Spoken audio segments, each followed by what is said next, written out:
Hello, welcome back to another episode of Swim Lessons. I'm Dallas Hansen. Today's episode, we have a great person. His name is Arie Grey. Arie is the head football coach for Butte High, which is located in the heart of Butte, Montana. And Arie's one of those coaches that you can't help but love his spirit. He's animated, smart, and he appreciates everything the game of football has to offer. Sitting down with Arie gave me a newfound love for what the School of Butte High has when it comes to football and tradition of football. Before we get to Arie, we have a few people that we'd like to thank for sponsorships. The Booster Club of Billings West High School, as well as the Booster Club for Bozeman High School, and also all of the AA coaches in Montana. If it were not for all of them, this wouldn't have been possible. Next up is, I love this place. I drank some of their coffee this morning. Henny's Coffee, which is located in beautiful downtown Crosby, North Dakota, right here on Main Street. They not only have coffee and espressos, but they also have zingers, which is a flavored drink with Red Bull in it. I can't drink those anymore for reasons unexplained. They also have all types of baked goods. And the main reason I like Henny's is because it's an all-time vibes place. So if you ever want to just go and hang out, meet up with some buddies, just go there, listen. Even I go there sometimes when I'm editing a podcast or video. And you can find Henny's on Facebook at Henny's Coffee. That's HENNYS Coffee. Or give them a ring and buy a gift card or put in a to-go order or something at 701-965-2182. Shout out Henny's. Appreciate you guys. Next sponsor is ProSafe. My boy Jarek Hansen and his owner run this place. ProSafe is a locally owned and operated company since 2000. Wow, they've been around 24 years already. Incredible. They're out of Williston, North Dakota. It's a name you can rely on. They offer expert pest control, ground sterilization, as well as red rock for oil field production. Give ProSafe a call at 701-774-3167 or check them out at www.prosafe.com. And before we know it, summer's going to be here and they're going to be out doing some spraying. They come and spray my dandelions and make sure the yard looks good so all the neighbors get jealous. So make sure you check out ProSafe. Uptop is our next sponsor, and Uptop is a clothing brand. Uptop grew from the ground up, and that's why the roots are so important to the team at Uptop. Uptop was formed in Butte, Montana from its founders of Luke and Colt Anderson. Uptop continues to be designed in Montana with Butte's tough as nails mantra, which is very true. With apparel for both men and women, check them out on social media at UPTOP, that's Uptop, UPTOP, or just online at teamuptop.com. That's teamuptop.com.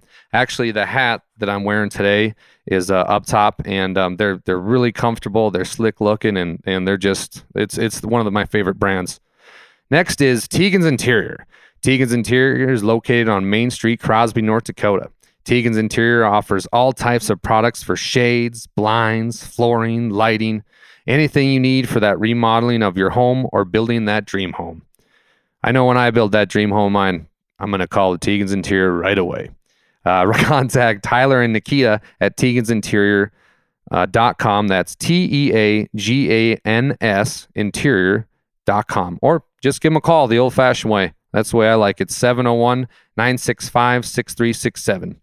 That's it for our sponsorships. If you have a company that might be interested in sponsoring a few podcasts, shoot me an email, swimlessonspodcast@gmail.com. That's swimlessonspodcast@gmail.com. Or if you just want to talk, just want to thank everybody who's been tuning in. And don't forget to like, subscribe, turn on all your notifications when it's on YouTube or Spotify, Apple Podcasts, whatever you may use. Just know I appreciate tuning in, and make sure you turn on those notifications. But that's enough of me talking. Now we get to have the interview with the great and powerful Arie Grey. Here come the boys. Y'all ready to go swimming, baby? Come on. Give it up. Get out of that water. I tried telling y'all, it's swim lessons, baby.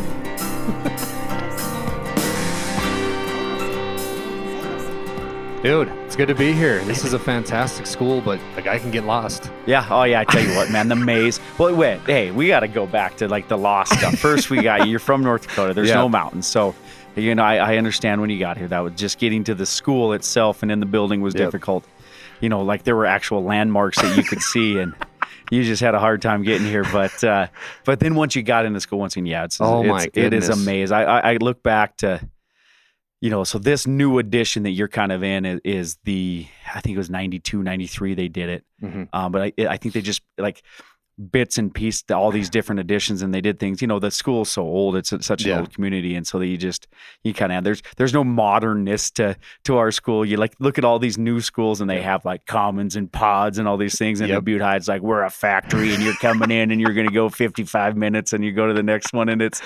And it is like that, but let's go that the educational system was based off of the assembly line anyways, years and years ago. Bell rings, you move, you get up and you go, and you do those things and stuff. And so that's kind of, we're still kind of built that way. Well, the history on the walls. Isn't it amazing? Like I got caught just looking at all that stuff. And then I saw the Tommy plaque from Gate. Yeah, the shrine. I'm like, this is amazing. Yeah, it's pretty neat. I mean, you look at what has done, like Scott Paffhausen's the guy that is kind of our historian. And he's all the pictures that are up, he put them up, and he's done them. So he's the guy that's done them to where, you recognize the Gatorade Player of the Years and how neat that is. Did you get down and see our picture of OJ down there? Nuh-uh. So OJ Simpson, like the OJ. So what happened? So in the 80s when OJ was with Hertz Rent-A-Car, when he was the spokesperson, we had a couple athletes that won the Hertz Rent-A-Car Athlete of the Year or whatever, and they both there's picture, shaking OJ's hand. Oh, wow. I do a unit on OJ Simpson in my sociology class. I'm like, you guys know there's a picture of OJ in our school, and it's amazing the number of people that know OJ. Even still, like kids, they're like, oh yeah, I know AJ, OJ and all that stuff, and so. So he did all that. It's pretty neat. So, the history in this community, the history at the school, I mean, there's not a place that is even competing with us, I think. No, especially in Montana. Maybe in other states there are. And, even from our Silver Bees, we have the cool organization. All our former football letter winners are part of a, really neat fraternity. Yeah. Well, that's what we're here to talk about a little bit, obviously. Perfect. And I want to talk about your early days with Deer Lodge and kind of tell us what made you fall in love with football right from the bat. The neat thing is, as a kid, my dad was a coach, so he was an assistant coach in Deer Lodge. And so I got to go to practices all the time, every single day. And that was probably, I think growing up in the 80s, you had that you didn't have a babysitter. It was whatever you could do and not go to jail type thing. Yeah. And being in Deer Lodge, with the jail there, I was all right. You could do whatever you wanted, and so I just had that opportunity. I mean, as a young kid though, my first love was baseball. Okay. And I love baseball. My dad was a baseball coach, and I got to go to baseball practice and got to do those things. And they funny story, the American Legion team that my dad coached actually potty trained me. Really? I thought it'd be funny if I go pee on the third base line all the time, so I wouldn't pee on the third base line all the time. That's awesome. awesome. And so that was kind of my first love. But then football was just kind of there. Like it was kind of one of those things where I went to practices every single day. I had from the time I was a little kid until I walked away, as a senior and I graduated. I had two great coaches, and Al Cutler, who was our head coach, and he's a Butte High Bulldog, and then Ron Furman, who was our defensive coordinator and wrestling coach in Deer Lodge, and he was from Great Falls High, so I got to hear about all the lore of the AA. Yeah. But they were like, and I'm fortunate. My dad was the undersheriff of Powell County for years. He's a deputy, then he was undersheriff, then he was. He finished his career as the chief of police of Deer Lodge, and nice. And so, but like just being around him, my dad I'm so lucky. Like he gave me so many opportunities. Both my parents just. Whatever I wanted. I told my mom a couple of weeks ago, I never ever remember my parents buying new stuff for them, but I never ever remember not being able to have the shoe that I wanted. Stuff. Like I was like, I had everything I needed, and so, you kind of had that, fell in love with the game, as a young kid. I remember drawing plays and giving them Coach Cutler, like, hey, you should run this or you should do this. And that's awesome. And we didn't get to play football until junior high, which is probably the best time to figure out when to play football. I'm not 100%. Sure that, they need to play tackle football. Oklahoma drill of third graders. I know. Yeah. Like I love seeing these clips on these years. Like we wonder why there's nobody's CD playing everywhere. Yeah. It's just heartening to see kind of, what's happening, in that sense. But, that was kind of my love right there, man. And it was just, football has just kind of been, something that's like, I love it. I mean, it's something that it gave me the opportunity to have a future, because I'm not sure if I didn't have football and athletics, I would have had a future, I mean, I not that had some amazing kids that I've went to school with that are doctors and lawyers and super smart people and great things. That wasn't me. Like the avenue was athletics. Like I'm not sure if I would have gone to college if it wasn't for sports. And so, I owe the game of football quite a bit because I have an amazing wife and I have 4 amazing kids because of it. Because I don't think I would ever met my wife if I didn't have the opportunities that I had as a football player. So that's a good segue into your college days, because I mean, you had a pretty good career at Montana State. What was like back in the day? Because I just got done talking with Tommy, and we talked about the recruiting process and kind of what he went through. What did you see, and what made you pick the Cats? Yeah. So what an interesting. I think that I'll tell you what. I think we should go back to the old recruiting ways. I think that now with the NIL and with the amount of recruiting and early offers and all that stuff, it's so much different. And so, as a kid, as a high school kid, or as a kid, when I went to, when I was in 7th grade, that's when I decided I want to play college football. My dream was to play at Florida State, and then obviously, I realized that it's pretty hard for them to find a kid from Deer Lodge, Montana. So I was like, oh, we'll look at Montana State. And so, I actually grew up not necessarily a Grizzly fan, but I grew up. That's who I went to. We had my uncle had season tickets, so we went all the time. So, they recruited me and asked me to walk on and track. I was going to be able to do both there and do that. So that I entertained that. But then, Montana State, it just worked out. You go on a recruiting trip and it just ended up being.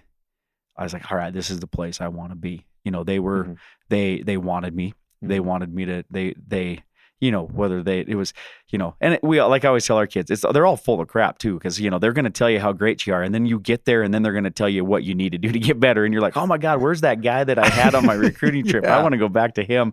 But at the time period, I was being recruited by Greg Salo, who was never a Butte High great. And I thought the world of him, and he was super, respectful and honest with me in the process of what to do. And then, Coach Heisel at that time period, who was, a mountain, like just a gigantic human being in my eyes.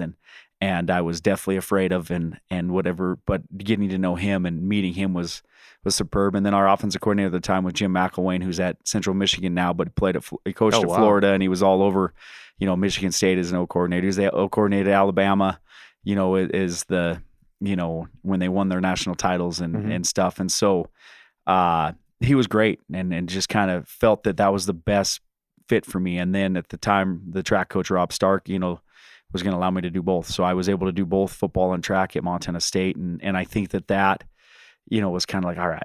And they made me feel like I could do it and I could do both. And it wasn't like I was going to be just a football guy and no track or just a track guy. I mean, it was, I could be both.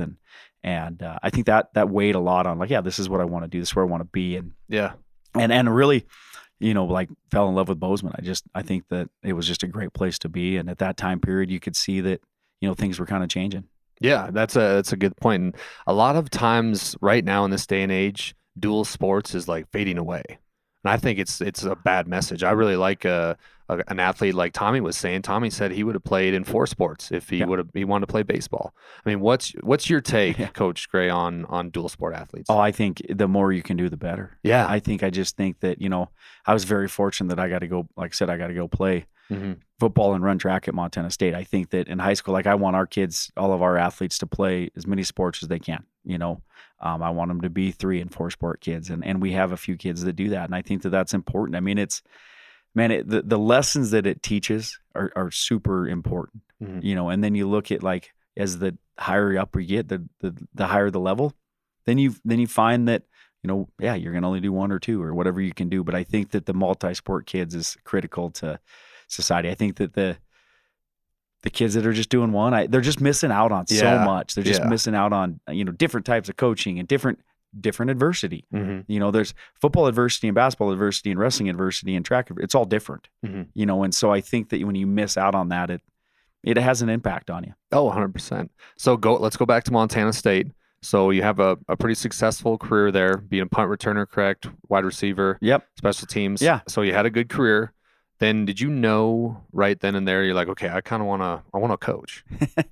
Take us back through that process. So probably my best semester in college was my first semester in college, and I was a business major. Okay. But I can still remember it's finals week, and I go in and I'm like, this is not for me. Not that I didn't enjoy. I enjoyed one business class that I had. And I remember I said to Coach Salo and to Coach Heiss, I was like, I'm changing my majors. I'm going to be a high school teacher and coach. And I was like, that's what I want to do. Yeah. I was super fortunate. My aunt was she taught in a 2-room schoolhouse in Garrison, Montana. Oh, wow. And so, as a little kid, I always got to go to school with her, and then go spend time with her. So like, I was like, oh, that's a pretty cool thing. Like, that's pretty neat. She was pretty special to me. And so I was like, all right, well, let's do this be a teacher thing. Let's be a coach thing, do that stuff. I love the game. I want to be around it as much as I can. And I, like I said, I had great coaches that were teachers and it was important to me. And then, like June, July, and August are always nice. Yeah. Like I tell people, I work 180 days out of the year, and let's, Yeah. give or Yeah. take, No, I got whatever, you. Yeah, and give so, or take. and so, Yeah. and then you have June, July, and August off. I have every holiday off. And not that I just thought about that at that time period. I didn't. I just was like, all right, let's go teach and coach and do whatever. And get that opportunity. It like seemed like a fun thing to do. I wasn't interested in anything else. I don't have a lot of hobbies, and so at the time period, I was like, all right, I'll go be a teacher and give it a shot. And I went into history because like that's what every coach goes into. They either teach history or PE. Yeah, PE. Yeah. So I went history. The only reason why I didn't do PE is I didn't want to take anatomy. I was like afraid of anatomy at Montana State because everybody was like, oh, it's the toughest class. hard. And I was like, now what the one class I wish I would have taken? Anatomy. And so just decided, hey, let's roll with this teaching stuff. And I've been super fortunate. I student taught here at Butte High. In the fall semester after I got done with sports and then sub for a semester and then was lucky and got a job in Kalispell and kind of ran with it there. And I was like, hey, what a great profession. And I think that the kids make the profession. Like, I don't know, I think this is 21 years I've been in the educational system and I maybe I've had 4 kids that I'm like, oh, I really don't like you. Yeah. But that's it. Like, that's pretty good. That's especially at this size of a school. Yeah. That's a pretty good, number, I think. And what a cool thing to be a part of as an educator, like, and lucky. It's funny. So Terry Faulkner, he's coached track with me for a little bit, and he's a science teacher. So and he was talking about how, like, they always talk about your direction and like he's like, well, he went to Western, and Western was always like, all right, well, you're going to go to some small little school, and then you're going to go to another small school, then you might go to a class B school, and then you might get to a AA or an A school, and then AA. And I was like, well, I went the opposite way. I went to the biggest school in the state of Montana to start teaching at Flathead High and kind of stayed in the AA the whole time, and have been super fortunate to do that. Well, that's a good point. And one thing that I've been learning over the past couple of weeks is how big AA football is here in the state of Montana. I mean, what have you seen over the years, AA wise? Not taking away anything from any other league, but AA wise. I mean, a lot of colleges are looking at you guys. I mean, a lot of the playoffs are phenomenal. How have you seen AA football get better throughout your years here coaching? Doesn't matter where you're coaching. Yeah, I think the innovation. I think that you look at every coach is every staff is constantly just changing the game as much as they can, and so. You look at the guys that have come out of the AA and gone on and done some amazing things in college and done some amazing things in the NFL. I mean, there's quite a few, but you look at like Montana AA, I think it's the toughest league, out there because it's just it's just wide open. It's a physical league. It's a well coached league. Yeah, it's great players. And that, like I said, that's not to say that there aren't great players. I'm a Class B kid. I'm a small town guy. Yeah, so me like, too. Yeah. But you look at the resources that our AA schools have compared to the other schools maybe in the state is just unbelievable. Like we're fortunate, we're spoiled, of what we can do, and I think that you just see great football all across. I mean, there's players that are just all over the country playing. There's players that are leading the FCS and the FBS and doing things just from this league and from the state, and so it's like I always tell people, it's a bloodbath, as a coach. Like you got to bring your A game, every single week, and you got to be ready to compete. And it's just, it's fun. Like it's a fun league. It's like, there's not a night that you're like, oh, can circle that one like that. There's just, you don't see that. There just isn't that in this league. And I think that says a lot, because there's a lot of leagues that they can circle. We only have, 2 tough games until the playoffs. Right. That doesn't help anybody. No. And that doesn't, now it's like, hey, you got to go and you got to compete. And I would take our AA state champion up against any state. you know, and they would compete and do some things, you know, and that's the thing too. Everyone's like, well, what about the highest level in Texas? Like, yeah, the highest level in Texas is a lot bigger school than us, but put us with the level of the number of kids we have, and we could compete with them. We'll be right there. You know, well, take me through Coach Grey, and I've always found this interesting. So when you applied for the head job at Butte, what was that process like for you? Were you nervous? Were you excited? Were you like, God, this is kind of where I started out, or what were your thoughts? Yeah, so you know, I was fortunate enough to be in Kalispell for 5 years, and you know, I always told, you know, my wife and I got married our last year in Kalispell. Like she'd only lived there. She's actually a Butte girl. And so we'd only, you know, been up there for a year. But I always said, hey, if we could ever get back to Butte, that's my dream job is Butte High. You know, I grew up hearing from Coach Cutler how great Butte High is. I grew up from Coach Furman hearing about how great Butte High is. I remember going and watching them in the 91 state championship game, and I fell in love with Butte and I think Butte's the greatest community in the entire world. So when the job opened up, I called the AD like weekly, and he never answered. Never answered. And it was awesome. It was good because I was just like, I want this job. I just want him to let you know I want the job. Here's what I'm going to do. This is what I want to do. We're going to win. We're going to do these things. And so I was super excited. So as soon as in all reality, as soon as the job opened, I began to working on putting together my stuff and my packet for what I was going to do. How big was your packet? Pretty big.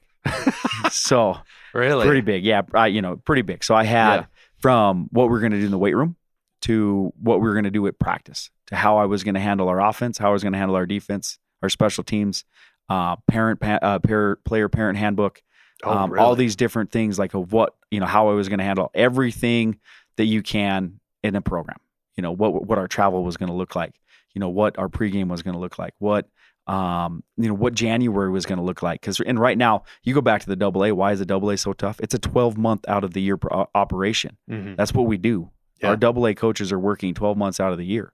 Well, like, what were we going to do? What was the 12 months of the Butte High Bulldogs going to look like? I went through that. What's our summer going to look like? What's our camp going to look like? You know, how are we going to handle discipline? How was I going to handle coaches? You know, and those things. And so, yeah, I remember I came in and I found out how many people were on the interview committee, and I had a one for each one of them. You know, so the crazy thing is like 2 nights before the interview we came in, I went to Kinko's, and it was like, it wasn't Staples, and things weren't working. I was hitting the panic button. I was like, I'm not going to get the job. I'm like, my wife's like, relax, calm down. It's, you know, like, oh, we missed this or we missed, you know, and kind of putting everything together. So yeah, I did. So I started working on the Butte High Bulldog program, you know, in November of 2007. And from that day until I think I interviewed in February, I worked on it 2 to 3 hours every single day. Really? And that's, you know, that's what I want to do. No different than what I do today. Yeah. You know, like, and I think that you're always striving to try to make the program a little bit better, and grow, like, you know, the evaluation. How are we going to evaluate players? How did we want players to evaluate us? You know, what, you know, and then like my big thing was like, what can we do? What can we do weight room wise? What can we do? And the neat thing is when I put in for the job, and I remember when I got the job, J.R. Richardson, who's the main guy behind building, redoing Naranche Stadium. You know, we went 37 years without people playing in Naranche. So in 2008, it would have been 2008, they began the process of renovating the stadium. I didn't know that. Yeah. So that's crazy. So when that's what he says, like, well, our goal is to bring Butte High football back up to Butte High School. And I was like, so then I'm like, I definitely got to get this thing. This is super. Yeah. Like, this is where I want to be. This is going to be awesome. This is going to be great. Yeah. And it's been great to be able to walk out. So 2011, we played the first game against Billings Senior. And it was a great night. It was a neat night. And so that was, you know, like, that was the other thing too. Like, how are we going to handle the stadium? How are we going to handle those things? What are we going to do, you know, parent group wise? What are we going to do, you know, like everything you can think of in a program, I was going to address it and I was going to talk about it. You know, how are we going to run our offense? How are we going to run our defense? And I mean, I think that's super important when you look at the program and everything, you know, and I think every year you got to evaluate it as well. Yeah. You know, and that's, you're constantly evaluating. So where did they play their football games before? So we played at East Middle School, which is probably the second best stadium in the state of Montana. The middle school? Yeah. Really? So however many years, you know, 37 years from 2011, they moved down. Actually, they played up at Tech for a couple of years. I was going to ask, when they were building East, and then they put together, you know, they built East. East is a beautiful complex. Okay. It's where we host state track every single, well, not every single year, but Damn. the last 2 years. Beautiful facility, one of the best facilities in the state. Yeah. And that's where we played, for 37 years. And then, like I said, we moved back up here, and it was. I'm glad you guys did. This place is sweet. It is pretty neat. This is awesome. It's. I think everybody wants to play. I think honestly, we could talk everybody into playing here every game, but they all think that we have an advantage. Yeah. It's like, well, maybe. So, Coach, when you go into that first year, is there something that you really wanted to establish to build up your program? Or what was kind of your mindset going into that first year? Yeah, that first year, like I should probably apologize to that whole crew. You think so? Yeah, like I just think that I was young. I was full of, what, piss and vinegar, and we were going to try to do things. I was going to do it my way, and we were going to be disciplined, and everybody was going to be one side of the ball, and we were going to, be at this whole 2 platoon, and that's like now out. Like it was probably year 3, and I was like, all right, we can't do that. That's where you're not going to do that stuff. We're going to, so there, like that was kind of, this is how we're going to do it. We're going to run it exactly like this. You were going to be, and I learned a lot. I learned more from that first year than probably any other year. And I feel like if we had that first year group today, we would be 6-4, 7-3, whatever time. I mean, we'd have been pretty salty. They just, we didn't at that time, we didn't know what we were doing. We were learning, and on that staff, I still have one coach left from that staff, our D coordinator, Brian Arnston. And then after that, and then a lot of guys went their way, separate ways. And then, some guys coached for a few more years and then left. And then we just kind of built. And then, our core group has kind of been around now for, a good 7-8 years. And we've added here and there. But, our D coordinator, O coordinator have been with me for 16 and 15 years. And so, I feel fortunate in that sense. But yeah, you go back. I look at that first year sometimes. I'm like, oh man, I did what? And then a lot of them are like, you've gotten soft since you were. And that's my favorite. They'll come back. We have one of our our coach wide receivers for us, Matt Schonsberg. He's like, you're just soft, man. You're just soft. And he goes, when we were playing, you weren't soft. And I was like, well, when you guys were playing, you guys were doing enough dumb things that I had to, these guys have actually conformed a little bit better to what we want them to do. And so it's been, maybe I am a little softer. I don't think it's softer. I'm smarter. Yeah, you're maturing. Yeah. Like fine wine. What's the future like? What's your future goals here? What's some things you want to see with Butte High and with AA football? Yeah. So, for me, you look at the future, like everybody asks how long you're going to be here. I was like, well, hopefully forever, and until they, tell me that I'm done. I said, I got a young man in the program now. My son's a freshman. And so that's been awesome. That's been kind of fun to watch him kind of grow and do that stuff. And it's a neat group of kids that he has. And so, for us in Butte High football, our goal is always to put together a good product and have kids that, really go on and do great things outside of the game of football and really be productive members of society and be people that are your leaders in your community and leaders in your college or wherever it may be. That's super important program wise. When it comes to winning, we want to win. I want to win more than anybody.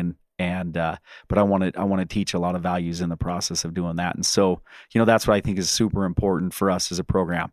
For this league, like I said, it was funny. We were sitting there at our AA meetings about a month ago or whatever. And it's right before Rob got a hold of you. Yeah. And I said, hey, this is a great league.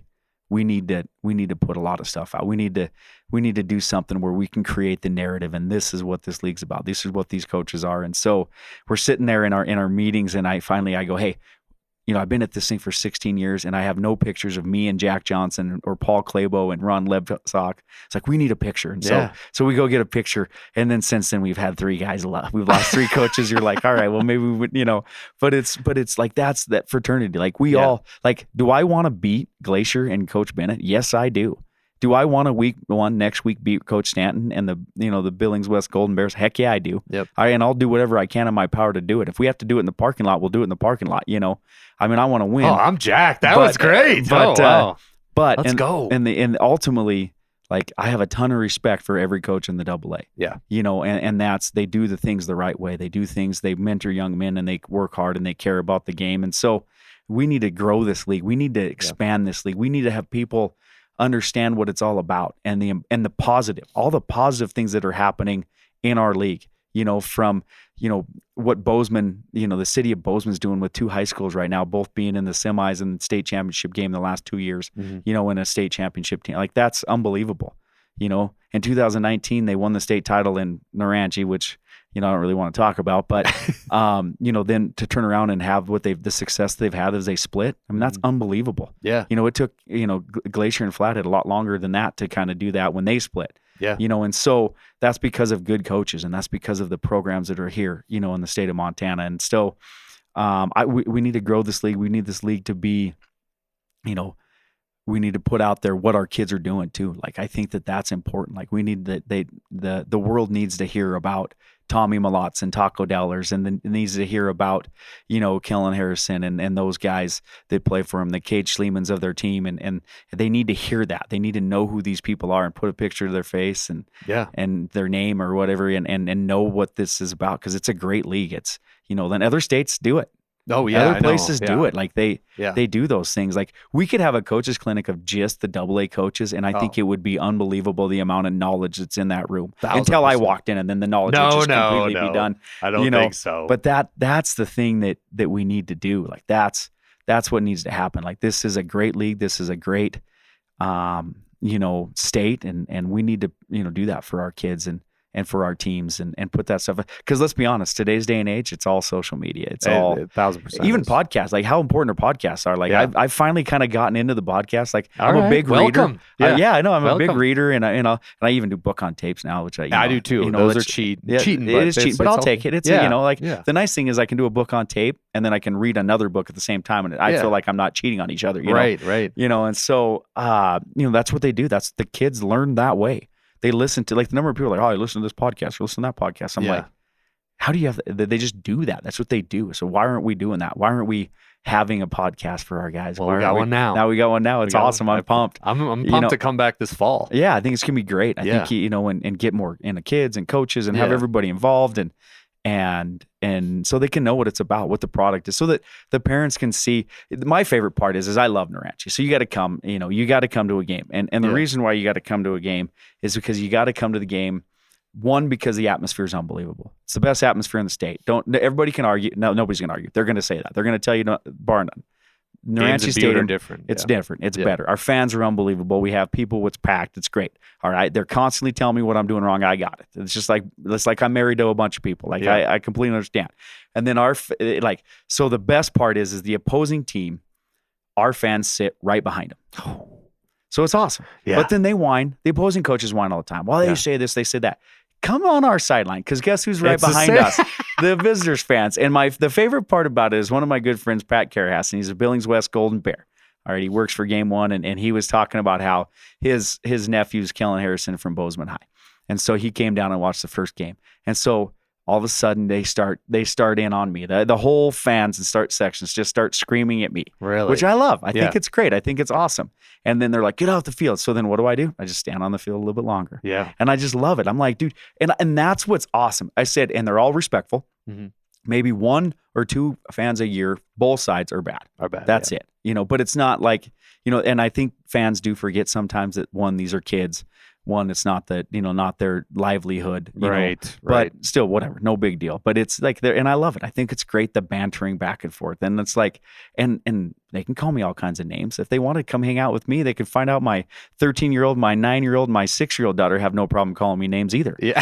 So like them calling me names doesn't have any impact. So maybe these people, when they listen to these podcasts, will be like, man, that guy isn't that... He's relatable. He's like not that bad of a guy. Like, I still don't like him, but that's all right. Guess what? I don't like you either. And like I said, I like Butte. I love Butte, and that's it. The rest of you guys, I hope, it's like, I had good friends that played for Bozeman, that coach for Bozeman High and have kids that play for Bozeman High, and the same thing with the Glacier. And I told them, I said, I hope you guys die. Like, I don't want you to die. Like, I don't want, go, I'm a sore loser, and as far as I'm concerned, you guys can be tied. Well, we got 2 segments left here. Okay. So the first segment is called 10 for 10. 10 for 10. So it's 10 questions. There's no right or wrong answer, but you got to answer them as quick as possible. Oh, okay. Okay, you ready? Yeah. And away we go. Cat or dog? Dog. Hot dog or hamburger? Hamburger. Palm trees or evergreen trees? Palm trees. Lake or ocean? Ocean. Favorite actor? Matthew McConaughey. Love it. All right, now. Favorite band or rap artist? Zach Bryan. Okay. I don't listen to music. I'm not great with it. I mean, I do, but I'm like, yeah. That's all right. What city in Texas has an NBA mascot nicknamed the Mavericks? Dallas. What city in Texas has an NFL team nicknamed the Cowboys? Dallas. What city in Texas spelled backwards reads salad? Dallas. Who is your new favorite podcaster / best buddy? Dallas. There we go, baby. All right. I like it. That's All right. a good segment. Thanks, That's good. Swim lessons coach is about overcoming the tough times, and kind of when your back's against the wall, what kind of character are you, or just life can always throw that curveball. What is something that Coach Grey says to himself when your back's up against the wall that you can leave for the people that listen to this? There's a lot of things, but maybe just keep punching. I like that. Like I think that anytime, like life's going to give you stuff all the time. I think that it's important. Like I tell people, my life, I've had those dark moments. I've had those moments where I've sat in that room and I couldn't leave and I couldn't do it. And I think that I just, just keep punching, man, because eventually you're going to punch yourself out of it and you're going to be good to go. And if you can just keep punching, and life will be a little bit better, man. Because I'll tell you what, it is like, we're lucky. I always tell people, I was like, the fact that I'm sitting here right now having a conversation with you is a miracle. Yeah. I said, so take advantage of it and enjoy it. Now, and when you're stuck in those tough ones and your back's against the wall, just keep punching. I like that. That's good. It's a good way to end it. Yeah, awesome, man. Coach, I appreciate you letting me come in, give me a tour of this maze that you call a school, but it's great. And I wish you nothing but the luck. Best luck in this upcoming season. Hopefully see you this fall, but appreciate you, Coach Grey. Awesome. Thanks, man. Hey, thanks for having me, and go Dogs. Hey, go Dogs. That's a wrap.